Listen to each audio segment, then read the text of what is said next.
You cannot delegate your financial education any more than you can delegate your physical fitness, any more than you can delegate eating, any more than you can delegate sleeping. There are certain things in life that we need to do ourselves. Nobody else can do them for us, right? What I would be very concerned if someone was like, Jerry, I'm going to sleep for you. You don't need to sleep anymore. Just pay me a fee. I'll handle it. Whether you sleep or don't, though, I still get my fee. Whether you feel good the next day or not, restful, doesn't matter. I still get paid. I wouldn't do that deal. I'd be like, no, I can sleep. I understand how to sleep. I close my eyes. I'm going to get my sleep. Go do this deal with someone else. I don't need you to do that for me. We should be that way with our money. Okay. So if I want to do something, I should what? I should understand it first. I should understand it first. And if you did just this one rule, I want to just have you take a look at your financial history so far. How many mistakes would you have avoided?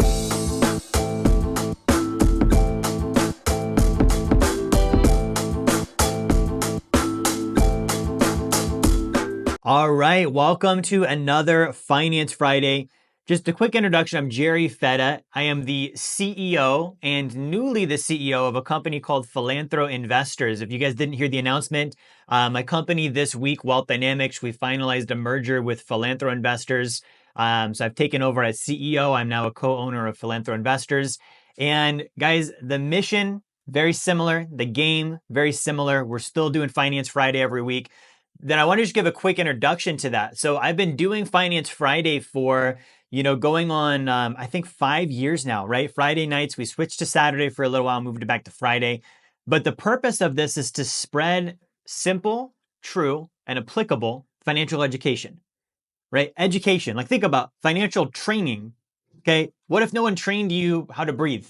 What if no one trained you how to eat, right? Like financial training is such an important thing. So these Finance Fridays, we've been doing these for years now, and I'm going to continue doing these now as a co-owner and as CEO of Philanthro Investors. And the Wealth Dynamics brand, the Wealth Dynamics University, all of the services we do, those are still going to be there, but it's going to be under the umbrella of Philanthro Investors. Okay, so that's a very exciting merger. We literally just finalized that like Tuesday, Wednesday. I signed on as CEO. Our team has grown already. We're doing a lot more. And really the key thing that this is going to allow us to do is to impact the world with what's called an impact asset, a socially conscious, socially responsible investment suite. Okay. And I'm not going to get into the specifics of that tonight, but if you think about Wealth Dynamics, we do a lot on financial training. Okay. We do a lot with the sacred account. Okay. We do a lot with helping people get up to the point of being an investor.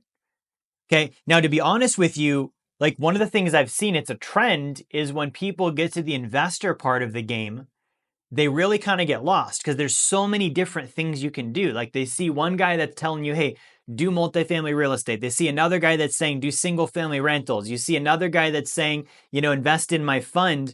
And it can be very confusing because we don't have a North Star. We don't have an aligned purpose with investing other than, well, you're supposed to put money in and get money out, right? Not very helpful. Like all of us know that. If it's such an easy thing to do, how come so few people accomplish and achieve that, right? So the North Star, the purpose of investing beyond just making a financial return, with Philanthro Investors, it's going to be to improve and restore life essentials. What if we restored life essentials on the planet? That's the focus here. So that's things like water. That's things like having, clean air, the environment. That's things like education. That's things like, art and aesthetics, like these things that are our life essentials. Our lives depend and rely upon them. What if we invested in assets that were socially conscious and restored that? Right? And we advocated for creating a positive impact with humanity as well through the investments we do. So that's going to be the focus now that we've merged with Philanthro Investors, now that I'm the CEO of Philanthro Investors. But without further ado, after I made that very exciting announcement, I want to jump into our actual Finance Friday material tonight. Okay. Now, we've been going through a series on the blueprint. Okay. The blueprint to financial freedom.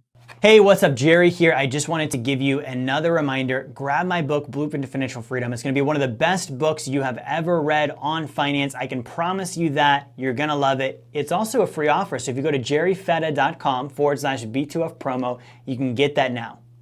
Okay, the Blueprint to Financial Freedom. And we've gone through, what's called the laws of wealth.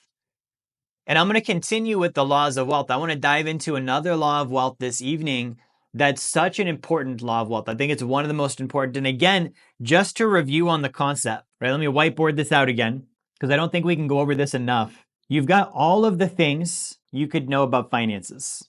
I've illustrated this before. All of these different dots are things you could learn about finances. Various information, strategies, what ifs, scenarios, etc.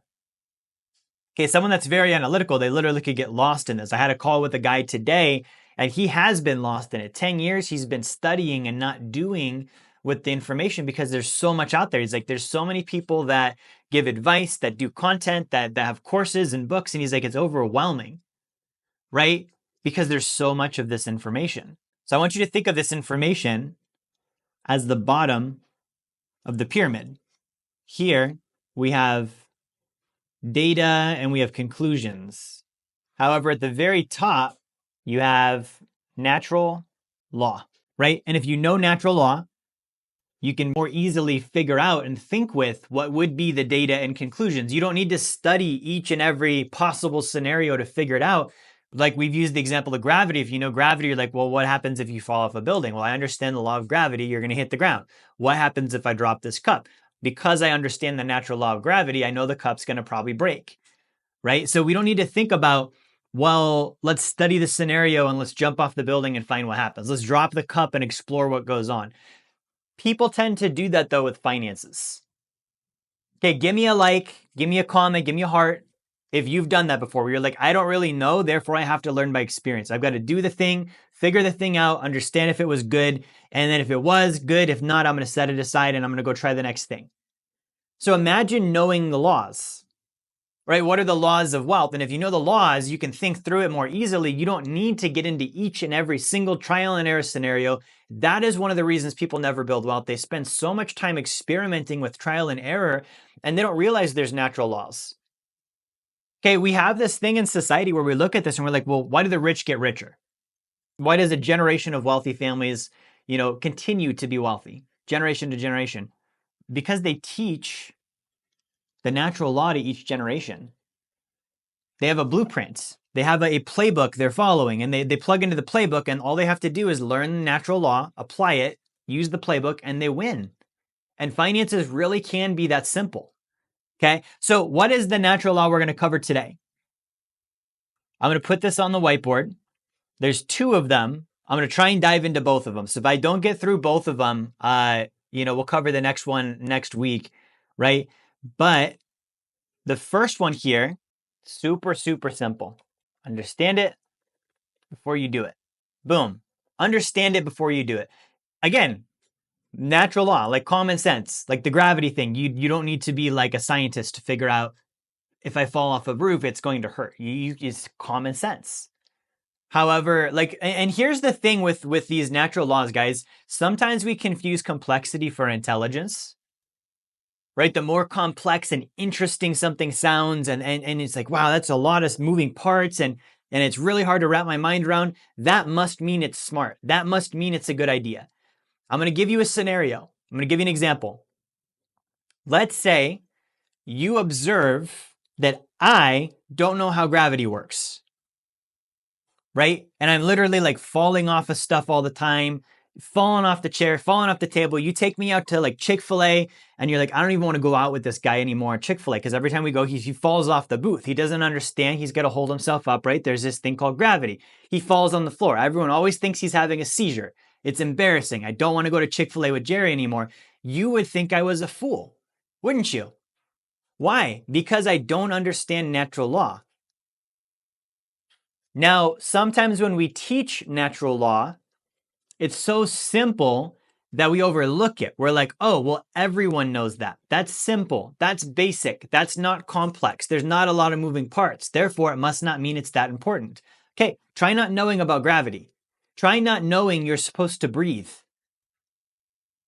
Right? Try not knowing that you need to eat food every day. Right? You might not think someone's a genius because they do, but compare them to someone that doesn't know that. And you would see the contrast there. Okay, so the more complex something is, typically the more lies or untruths it involves. Money is not complex. Money was originally a coupon system for bartering. That's how basic it was. You did money when you were a kid. You had toy cars. They had Legos. You wanted the Legos. They wanted the car. So you traded. That was a financial transaction. You just bartered. Okay, all we did was we made coupons represent the thing. I call them certificates of appreciation. You do something for me, I give you certificates of appreciation. I do something for you, you give me certificates of appreciation. I can trade those certificates of appreciation to other people for the things that I want in life. The better things I do, the more things I do, the more certificates I get. I can save the certificates for later. I can invest in things that pay me more certificates. So if you get rid of the complexity behind money and you simplify it, you can really see what understanding will do for you. Right? Now, what does it mean to understand something? I want to clear that word up because, again, a lot of the stuff gets lost in these very basic definitions. So let's look at the definition of understand, right?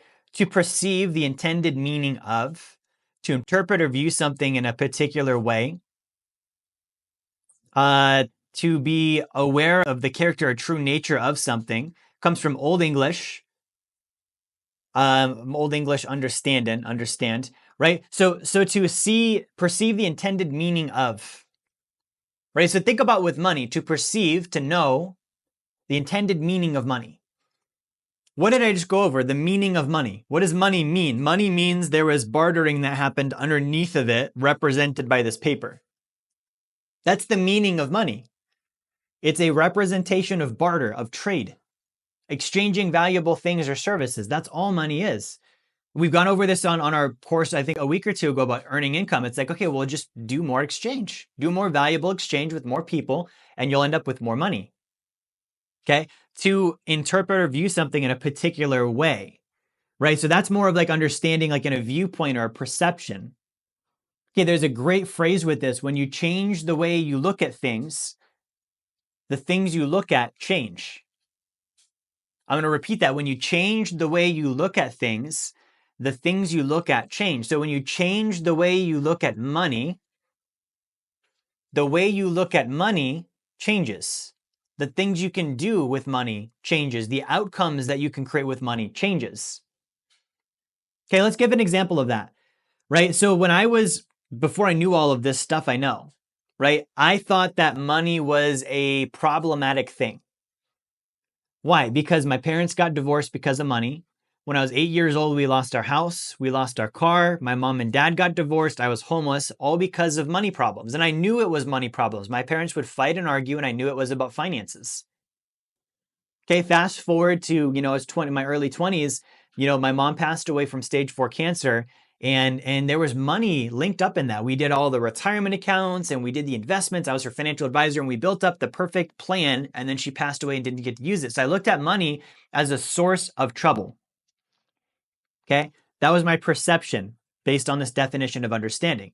That was the way I perceived money. That was the viewpoint that I had. This is a problem. It's trouble. It's hard. It's difficult. It's confusing. It causes pain. All of this negativity associated with it. So then how do you think I looked at my money? I didn't want it. Like, think about this. Like, some of us guys, and this is funny because some of us are like, how do I get more money? And it's like, well, you don't actually probably want it. I didn't want it. If I thought it was a painful thing, it was a negative experience, why would I want it? Right now, I wasn't consciously out there like, I don't want money, but in the back of my mind, I had all this baggage. So I was like, why would I want this thing that's a problem? Right? I didn't look at it as an opportunity. I looked at it as, if I had it, it was a problem. It was stressful. If I didn't have it, it was also a problem. It was stressful. It was lose-lose either way. So my perception of money wasn't good. My understanding in that definition wasn't good. Right? And then finally, to be knowledgeably aware of the character or nature of something. Right? So this example, Picasso understood color. He has a special understanding of a thing, right? You could be like an animal whisperer. You have an understanding of animals. You can have that with money. When you have a deep, knowledgeable, like a knowledgeable awareness of the character of money. What is the character of money? What does that mean? This word character, right? We hear people have good character and bad character, right? So money is amoral, first of all. There's no good or bad. So, money, it's good, it's bad, it can make you evil, it can change you. It can't. It's amoral and it's inanimate. I literally want you to just think of money like your shoe. You can't be like shoes change people. Oh, shoes are the root of all evil, right? No, you can hit people with shoes. That's you, not the shoe. You can't blame an inanimate, amoral object. So when you understand the true character of money and you're like, okay, good, this thing, it's a resource. It's amoral, it's inanimate, it's going to flow power to whatever I use it for. No different than electricity or light or gasoline in my car. I wouldn't be like gas is evil because cars cause wrecks and gas fuels cars. No, you can't blame an inanimate object. It's the person operating, it's the person using it. So money amplifies you into more of what you already are. Right. And that's why, with wealth dynamics, it's always been helping good people build more wealth and make the world a better place. With philanthro investors, same thing, right? It's creating wealthy philanthropists. What is a philanthropist? It's someone who wants to help, someone who wants to do good on this planet. We don't need a bunch more Scrooge McDucks. We don't need a bunch more people that are the, just take and at the cost of everyone else and not contribute. Like, we need people that are here to help. So that's the game. We're going to help you build wealth with the agreement that when we do that, you're going to help others. You're going to help the world around you. You're going to restore the life essentials. You're going to advocate for humanity. You're going to actually help improve conditions there, right? That's the agreement there. It's a pay it forward game. That's the true character of money. So we go back to this law of wealth. Understand it before you do it, right? There's a positive spin on this. If you understand it first, you should, then you can do it. So how do we apply this? I'm looking at real estate investing. Do I really understand this? If not, probably shouldn't do it yet. Now, it doesn't mean never do it. It means understand it first, before, right? And here's the challenge I want to give you is do you really understand your investments? Let's say you've got money in the market. Do you really know? Let's just talk about the basic standard retirement account here. Clear the page off. We're about to get crazy. Okay, so you have a mutual fund. You have an MF, which may or may not make you an MFer, right? But you have a mutual fund. And in that mutual fund, this is basically a basket of stocks and bonds. Mutual funds are probably the number one most owned asset in America. Why? Because if you have a 401k or an IRA, they just put you in mutual funds. So you're going to have a bunch of different stocks and bonds inside of that mutual fund. You may have, inside of your 401k, you may have 4 to 5 different mutual funds. And each one of these 4 to 5 different mutual funds might have 15, maybe even 20, maybe even 40, maybe even 50 different stocks and bonds inside of it. Okay, what is a stock? It means you bought ownership in a company, a publicly traded company. Okay, let's just unpack that for a moment. Let's say you're going to buy shares of Coca-Cola. Do you know what Coca-Cola is doing in their business? Have you read their financial statements? Do you know what their management's like? Do you believe in their product? Right? Like, let's remove the fact that it's Coca-Cola and let's say I'm trying to get you to invest in my business. And I'm like, hey, do you want to buy shares in my business? I would hope that you would say, Jerry, love you to death, dude, but I need to see some financial statements. I need to see that you're not in any legal trouble. I need to see that you actually know what the hell you're doing and you're a good manager and a good business owner. I need to see the business plan. I need to really be in love with your product and service and company, right? Otherwise, I'm not going to invest in it. You would do that with me, but with Coca-Cola, we're like, oh, I don't need to know. And then we just give it to a money manager and he buys Coca-Cola and 50 other stocks. We now own 50 businesses in one single mutual fund that we don't understand. And we have 4 or 5 of these different mutual funds, which means you might have 200 to 300 different stocks and bonds in your retirement account, and you have no idea about anything regarding them. What is a bond? We talked about a stock. You have ownership in the company. What is a bond? You loaned money to the company, right? So same thing. I come to you and I say, well, you loan money to me for my business. What are you going to want to say? Like, okay, good, sure. No, you're going to say, hey, I'd love to. Let's look at the numbers. Do you actually have the means to pay me back? Have you paid other people back? Let's look at your business plan. All the same conversations. Right? Because it's with Wall Street, all of a sudden, for some reason, this doesn't apply. You don't need to understand any of this anymore. No, you have to look at this and say, okay, good. I don't understand this. Based on this law of wealth, I shouldn't do it. If I don't understand it, I shouldn't do it. And someone else understanding it for you is not a valid excuse.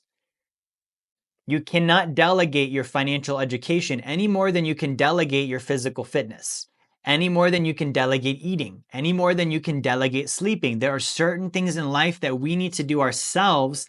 Nobody else can do them for us, right? What I would be very concerned if someone was like, Jerry, I'm going to sleep for you. You don't need to sleep anymore. Just pay me a fee. I'll handle it.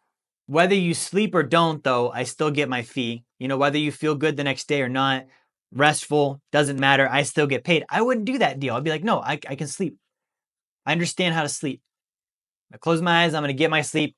Go do this deal with someone else. I don't need you to do that for me. We should be that way with our money. Okay. So if I want to do something, I should what? I should understand it first. I should understand it first. And if you did just this one rule, I want to just have you take a look at your financial history so far. How many mistakes would you have avoided? If you really understood something by the definitions we covered today before you got involved in it. Okay, I've not had too many bad financial experiences because I started, learning all this stuff when I was 18, but the few times I have, there were parts I didn't understand before I got in. There were parts I didn't understand before I did it. Okay, and again, this is not a go into being afraid and never do anything because you don't understand it. Because guess what? You can learn anything. You can learn anything. You can learn anything finances. It's vocabulary and math. Hey, you want to see a magic trick?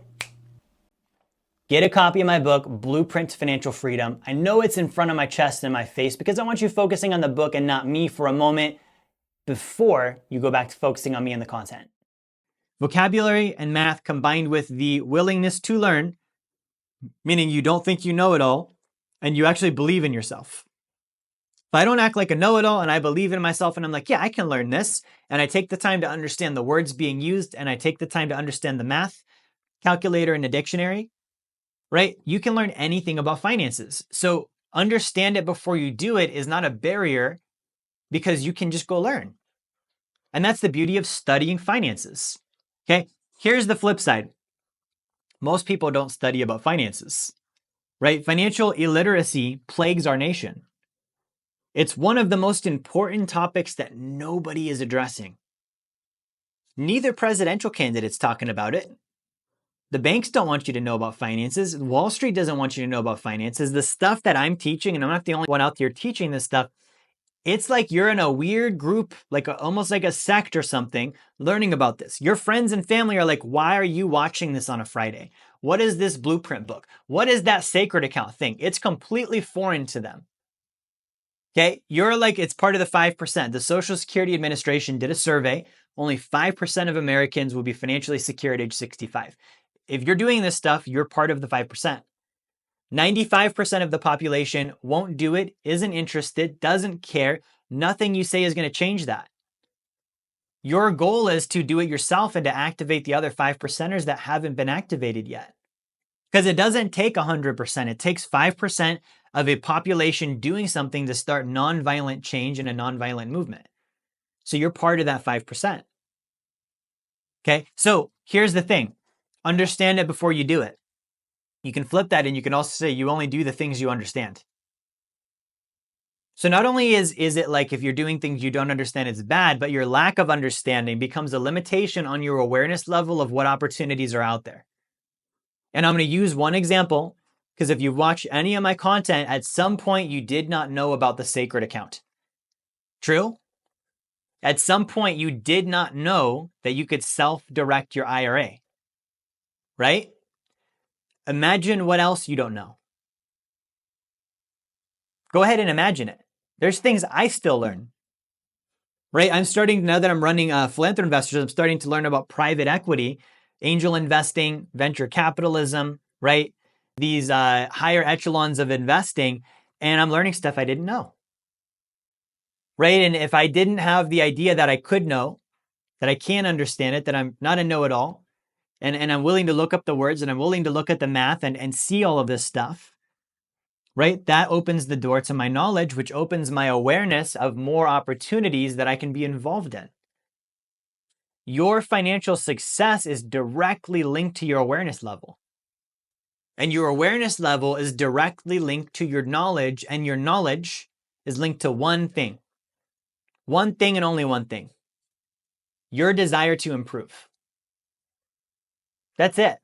The only reason someone learns something is because they want to improve, right? When you started really learning about finances, weren't you trying to improve? You were trying to like solve a problem or understand something more, weren't you? If you watch this webinar right now, live or on the replay, you clicked on it. Why? Because you wanted to improve financially. You're like, I'm here and I want to learn. I want to grow. Okay. So that is the thing. That's the very first domino: desiring to improve. That gives you the knowledge, that gives you the awareness level of what's out there, that gives you the opportunity to be involved in better and better financial strategies. Okay. That's all financial literacy. All of it. And there's a survey done that I like to share. The National Financial Education Council, they do a survey each year, and they surveyed that collectively Americans, when they were surveyed, lost $388 billion in a single year, just in 2023, due to the lack of financial literacy. Okay, now this is a funny survey, right? Because sometimes your awareness level isn't high enough to know what you're really losing. So the average person surveyed, they said, well, I feel like I'm losing anywhere from $500 to $2,500 per year, right? Okay, well, if I'm only aware of things like overpaying on taxes and credit card interest and, losing money in the stock market, like this is the scope of my awareness level. Now, let's say I learn a concept like, hey, I can put my money in a sacred account and it will grow and earn uninterrupted compounding interest for the rest of my life, even while I borrow against it and use it. And if I do that, I'm going to have an extra $2 million in net worth because of this, or whatever the number might be. And then I because I don't know about that, I don't use it. I'm not aware of that loss. See what I mean? I'm not aware that I just lost out on $2 million because I don't even know the thing exists, right? It's like I've got my blinders on.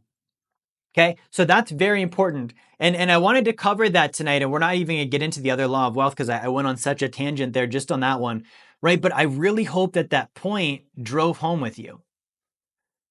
So as you see me start putting out more content on philanthro investors, right? And still talking about, the training, and still talking about the blueprint and all the stuff we've been talking about. But I start now talking about becoming a philanthro investor, because at the very beginning of this training, I said, what I have observed is people get lost when they get to the investing step, because they're just chasing the rate of return because they think that that's the purpose of investing.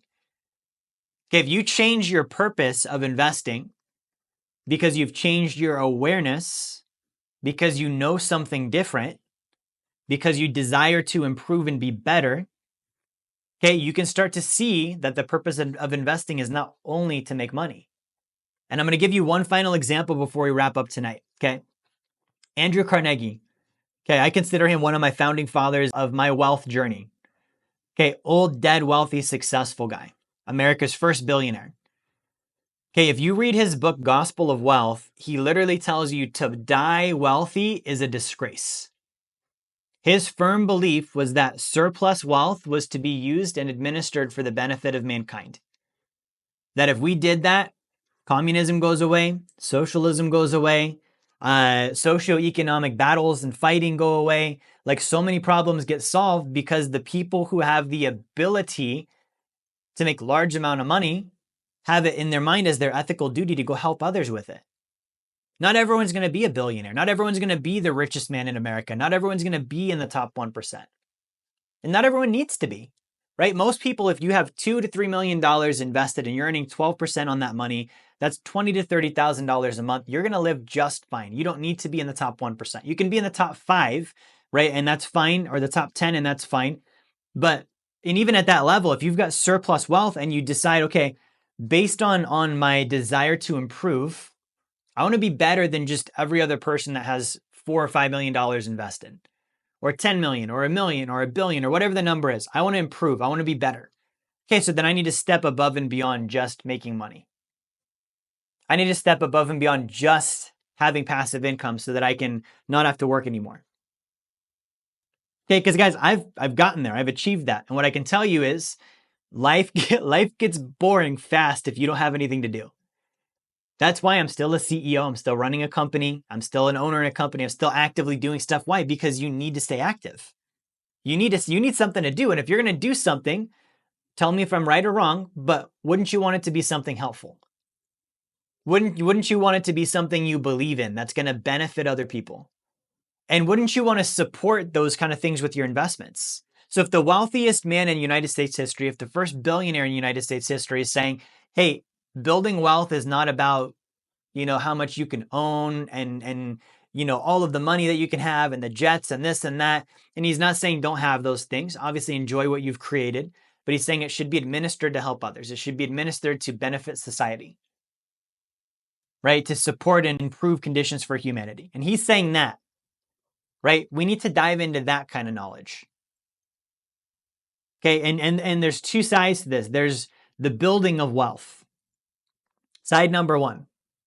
Then there's the administering of wealth to restore life essentials, right? To help humanity, to improve conditions for humanity. And those are both different things, right? When Andrew Carnegie finally started focusing on administering his wealth to help others, that was a full-time thing for him, right? And so if you're focused on full-time with your wealth now, I'm financially independent and I'm just going to focus on, restoring life essentials, promoting human welfare, being that wealthy philanthropist, right? That Carnegie-esque type of individual, right? You're going to need to understand how to properly administer wealth to do that as well. And we're going to be talking more and more about that. So guys, I hope that tonight was helpful for you. I'm very excited about this merger. I'm very excited to be taking over now as CEO of Philanthro Investors. And if you're a client of mine watching this, nothing changes on your blueprint, nothing changes on your coaching, nothing changes on your services. All of that's going to remain the same. But that does mean that we're going to have more Philanthro investing opportunities, right? So we're going to have the normal stuff we've talked to you about. There's going to be other things that are open and available to you as well. So if you're interested in those, you can reach out to me and my team. And if you're not a client of mine, what I can tell you right now is if you're watching this, I've not seen anyone really with this message. There's a lot of financial freedom content. There's a lot of passive income content. There's a lot of, get your FU money content. I don't see a lot of content out there about, hey, let's use wealth to solve the world's problems. Let's build wealth and then build surplus and administer that again to restore life essentials and promote human welfare. And that's really what this is about. Okay, so if you're a good person, you have good intentions, and you're like, I want to help. Like, honestly, that's my calling in life. Whatever I'm doing, I want it to be helpful. Okay, like this might be a good fit for you. And if it is, grab a copy of my book, Blueprint to Financial Freedom. That's a starting point. Read this. If it makes sense to you, you can reach out further. If it doesn't, don't worry about it, right? And if you don't read, you're not going to like my stuff very much because I have you do a lot of study. Okay, because again, you need to understand it before you do it. Guys, that's it for this week's Finance Friday. Thank you for watching. Like, share, subscribe. See you same time next week. Hey, this is Jerry Fetta here. I want to thank you for watching my video, watching my content. I hope you enjoyed it. If you would like to learn more about the Blueprint to Financial Freedom and how you can achieve passive income that exceeds your savings, your expenses, your taxes, your generosity, and build wealth like the top 1%, I want to encourage you, grab a copy of my book, The Blueprint to Financial Freedom. You can go to jerryfetta.com/B2F promo, or you can click the link in the description of the video here. The copy is free. You cover your shipping. We'll send the book out to you, and we'll send you an email with a bunch of great bonus material also for free. Get the book, subscribe to the channel. I'll see you on my next content.